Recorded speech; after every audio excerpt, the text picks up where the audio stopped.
Welcome to the Op-Amp Gain Interactive Calculator, which solves for gain, resistor values, and voltages in operational amplifier circuits. This calculator has a calculation mode dropdown with 6 options: Non-Inverting Calculate Gain AV, Non-Inverting Calculate Rf, Non-Inverting Calculate Vout, Inverting Calculate Gain AV, Inverting Calculate Rf, and Inverting Calculate Vout.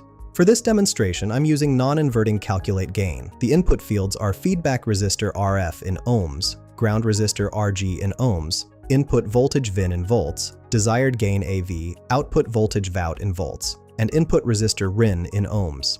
Let's work through an example. I'll enter 10 ohms for both the feedback resistor Rf and ground resistor Rg.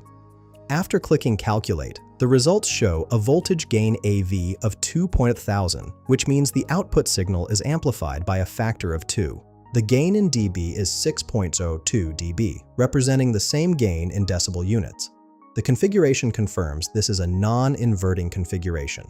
Notice how the calculator automatically determines the gain based on the resistor ratio in this non-inverting setup.